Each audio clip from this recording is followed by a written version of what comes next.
ایک مرتبہ مجھے بیرون ملک میں ایک عورت نے فون کیا،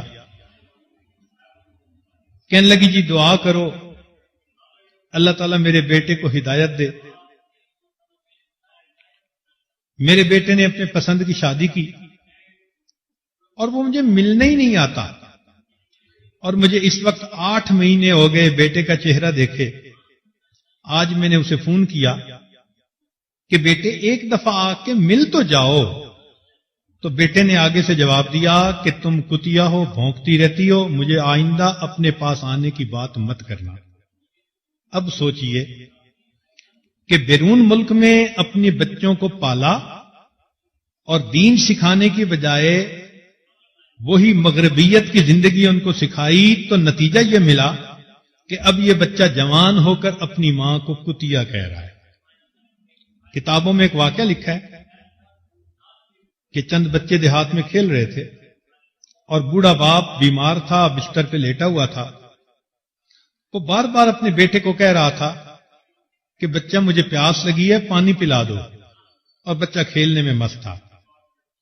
حتیٰ کہ جب بار بار باپ نے کہا تو وہ لڑکا اپنے دوستوں سے ہٹا اور اس نے اپنا جوتا اٹھایا اور قریب جوہر کا پانی جوتے کے اندر بھرا اور باپ کے منہ میں آ کر انڈیل دیا۔ جب نافرمان اولاد ہوتی ہے، بگڑتی ہے، تو پھر ماں باپ کے ساتھ یہ سلوک کرتی ہے۔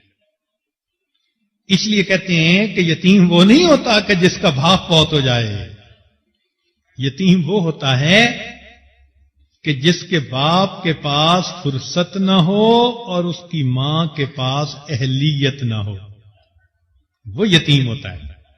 ماں نہ اہل ہے، تربیت کرنے کے قابل نہیں، لکھی پڑھی نہیں، خود تربیت یافتہ نہیں، تو ماں نہ اہل ہو اور باپ کو کاروبار سے فرصت ہی نہ ملے، تو ایسے بچے کو حقیقت میں یتیم کہا جاتا ہے۔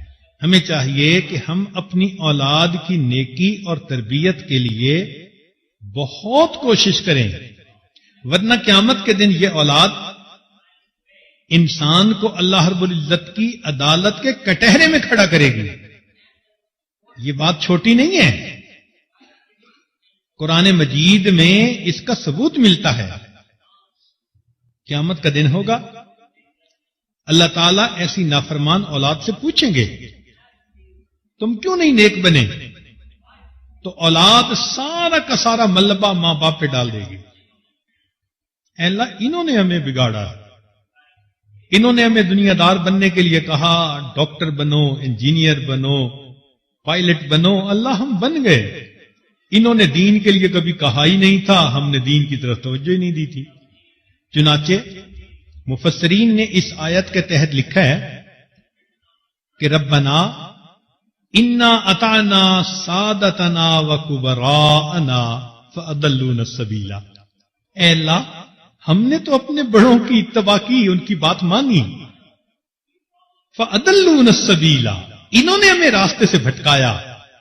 انہوں نے کہا تم MBA کر کے دکھاؤ، ہم نے دکھا دیا، ہم ڈاکٹر بنے، فلاں بنے۔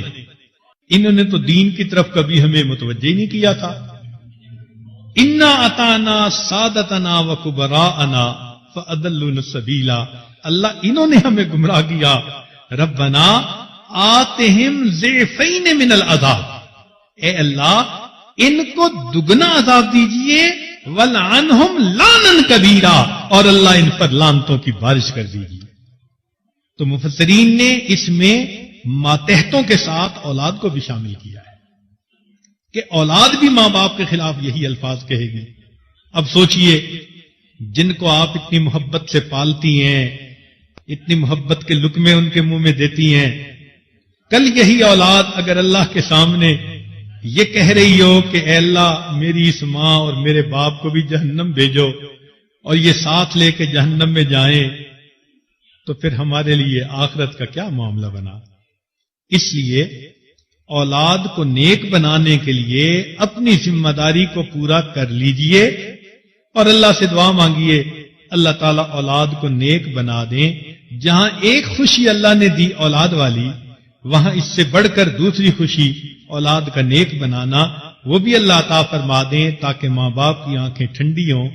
اللہ تعالیٰ جو صاحب اولاد ہیں ان کی اولادوں کو نیکوکار بنا دے، جو صاحب اولاد نہیں اللہ ان کو نیک اولاد عطا فرما دے۔ لا الہ